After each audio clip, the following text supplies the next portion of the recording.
Obviously joined here by Shkodran Mustafi. We have a few people lining up to ask questions. So if you can raise your hand if you want to ask a question, guys, and then we can start from there. I know we're recording. If you could just raise your hand on the icon on the computer, that'd be fantastic. First raised hand is John Cross from the Daily Mirror. Let's go, John. Okay. Hello, Shkodran. Thanks so much for joining us. Nice to see you. It's been a remarkable few months for you, the ups and downs. I mean, fighting your way back into the team, coming back so strong last season, and then obviously the setback. What does that say about your determination and your spirit to come back and play for this team and for this club?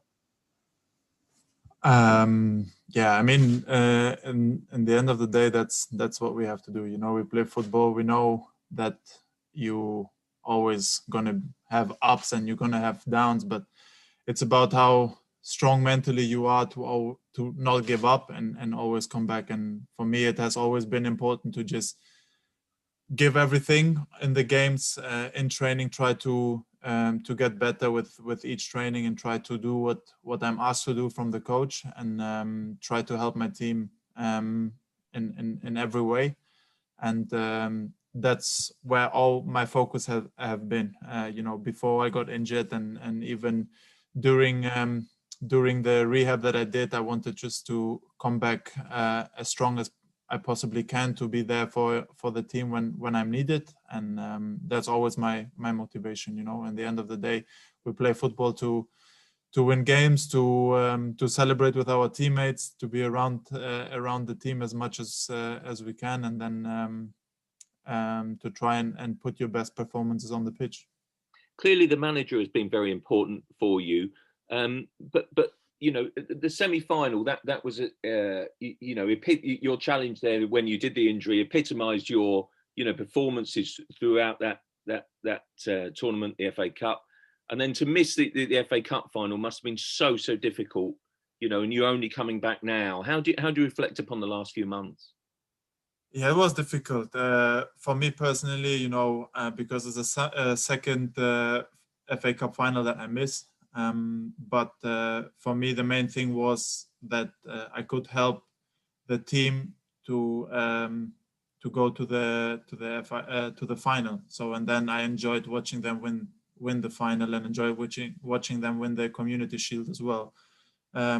So for me, it was more. I more enjoyed than I was frustrated not to being part, because I think we live in this dressing room, and when you are injured but you see your team is winning, that kind of lifts you as well, from the rehab. So for me, it was, of course, not nice to miss the final, but at least I was happy for all the team, for the fans, for everyone at this club that in the end we made it and we lift the trophy. Thank you from me. Good luck tomorrow. Thank you very much. Okay, Mark from the Press Association. Hi, Shkodran. When all of you guys are fit, Mikel has 8 centre-backs to choose from. I know having that depth is important, but is it not difficult? But you obviously have to back yourself that you're still going to get in the team. But when there's that much competition, is that a good thing or a bad thing? It is a good thing, because I think because in football you live from competition. I was never worried about competing, because this is what we have to do every day.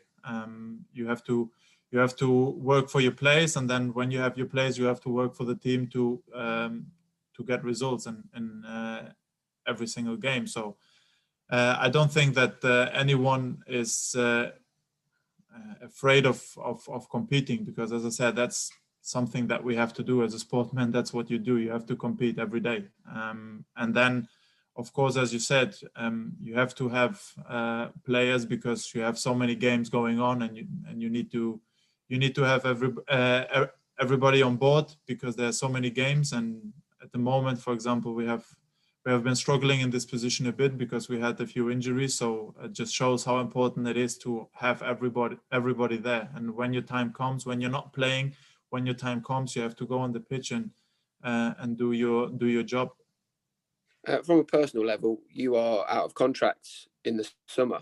Have you had discussions with the club yet? Is that something that started? And are you keen to stay at Arsenal? Well, at the moment, I was just happy to come back from injury, because for me it was 3 long months. To be fair, I was happy to just come back and be able to play again. And what we haven't been talking about anything, so there's nothing really that I can tell you guys.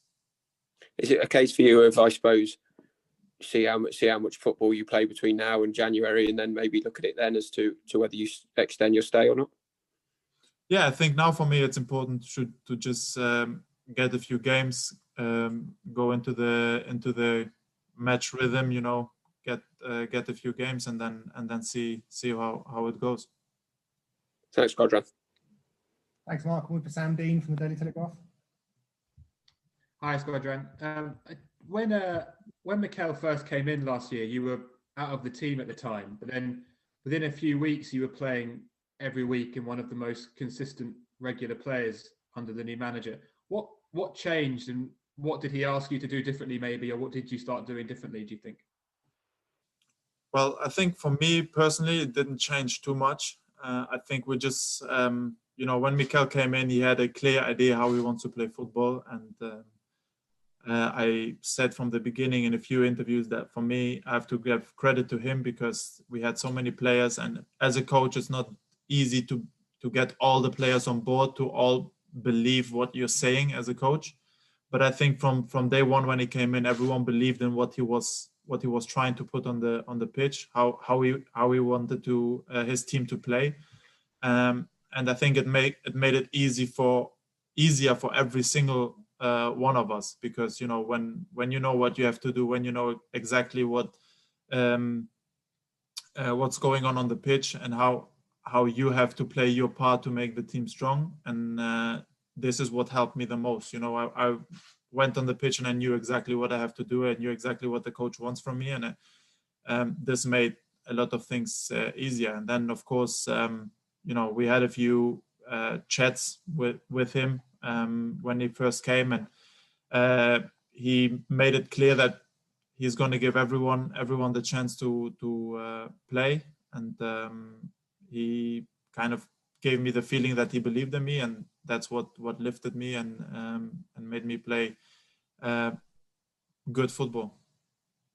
A slightly different topic, but you've spoken before very interestingly about the challenges of social media and the various sort of things that come with that. And we know it can be a good thing, and it often is a good thing for players, but also it brings its own difficulties. And for you in your Arsenal career, when it has gone a bit up and down, as we spoke about, how frustrating has that been, and how hard is it for you to sometimes ignore that or deal with that? But at the end of the day, everyone can say his opinion, but for me, the most important thing was always to try and listen to what the coaches want from me, because in the end of the day, I play football for a big club, and my work is to follow the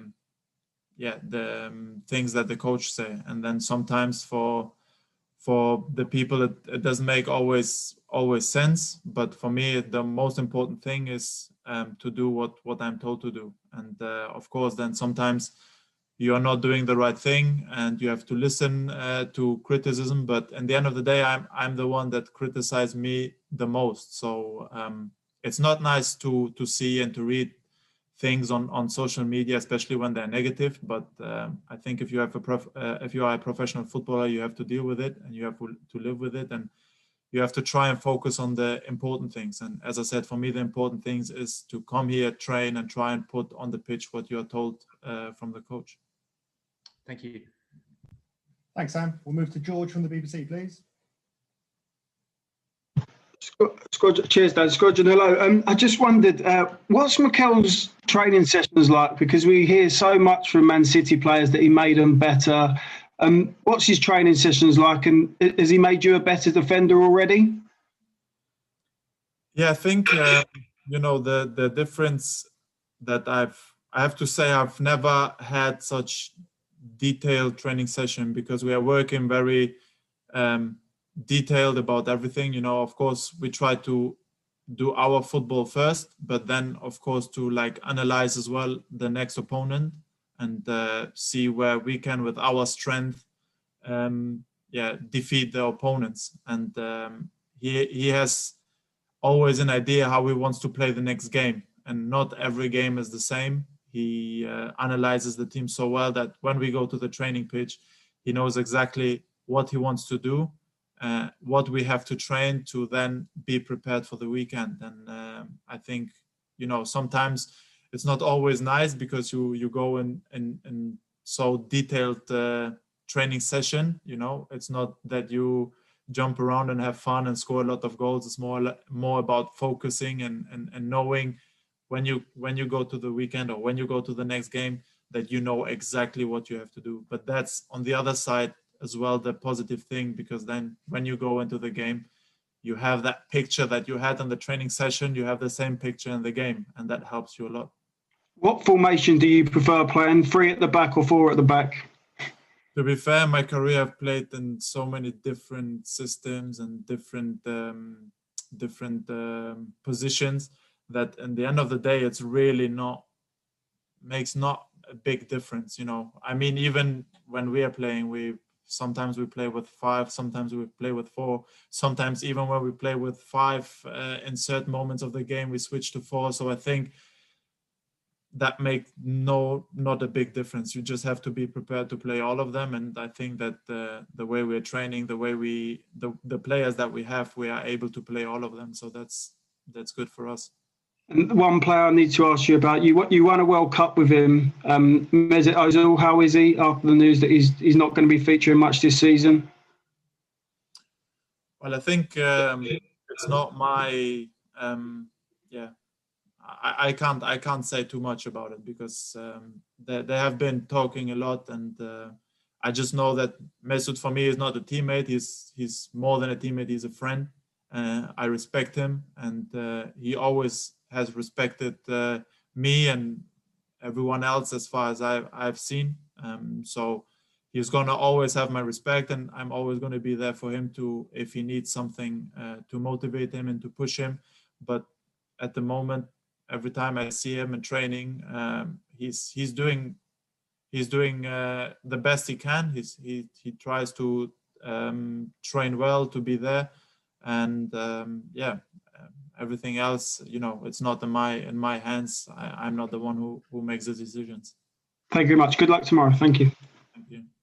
Okay, we'll now move to James Rogers from the Argos in Ireland. Welcome, James.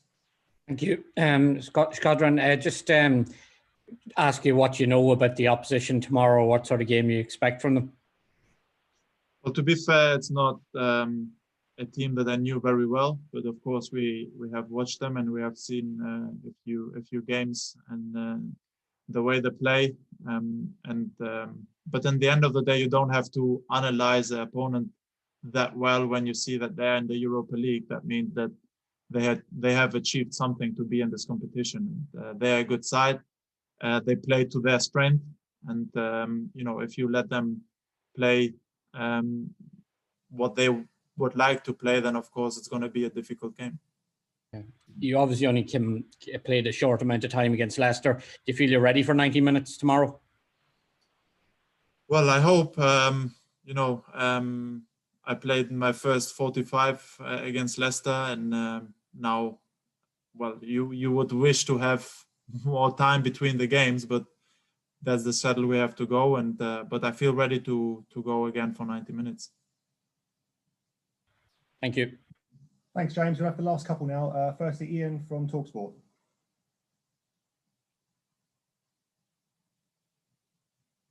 Is Ian from TalkSport there? Hi, can you hear me? Yes. Hiya. You were talking earlier about your position, your contract, and talks with the club not yet started. In terms of you wanting to stay at Arsenal, how big a desire is it for you to stay at the club?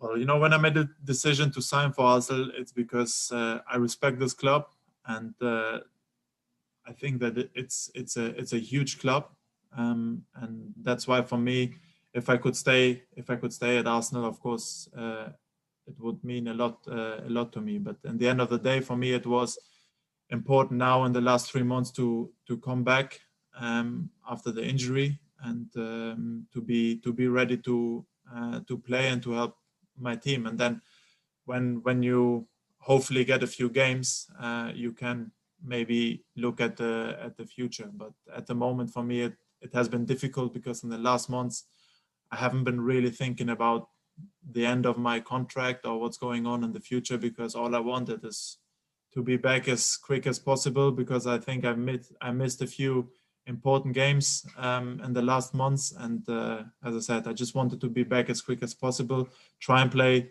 a few games. And then, of course, when the time comes to think about what's next, then hopefully we're going to have some news for you.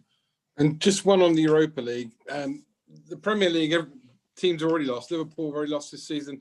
Man City have made an uncertain start. So any position in the Premier League is up for grabs this year. But does the Europa League still represent, maybe for a team like Arsenal, their best way back into the Champions League in a year's time? It is a option, of course. I mean, in the last years we have been very close to win it, and of course, when you win it, you go into Champions League. But if you look at the Premier League, you have 38 games that you can play. I think if you look at the amount of the games, probably, of course, the Premier League is the most important competition. But the Europa League is a competition that gives you the way to go into the Champions League, and it's a competition where you can win a title, and it's not a bad title to win, the Europa League. So that's why I think it is a very important competition for us. Thank you. Good luck. Thanks, Ian. And now finally, Ian Bolton from Sky Sports. Shkodran, hi.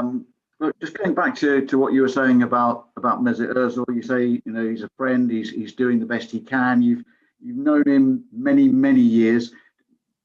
Do you sense that he was expecting to be left out of the Europa League squad and the Premier League squad?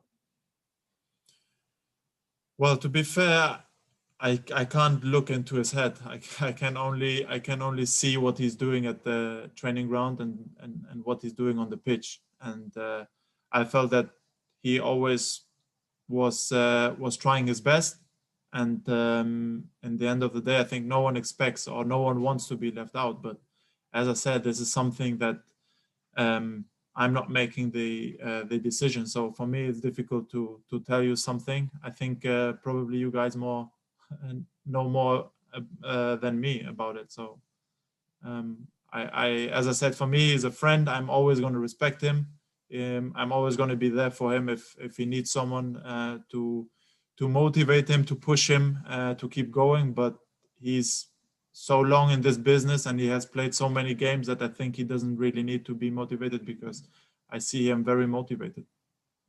You don't notice any change in him at all? Sorry? Do you notice any change in him or not?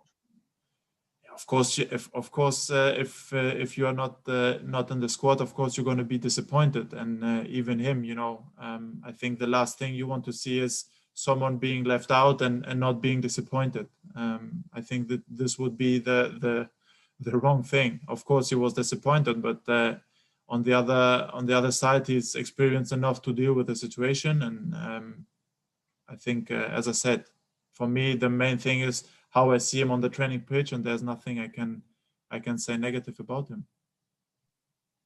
Wish you well. Thank you. Thank you. Okay, everyone. Thanks a lot. Just to confirm that all that content is live to go now. Thanks very much.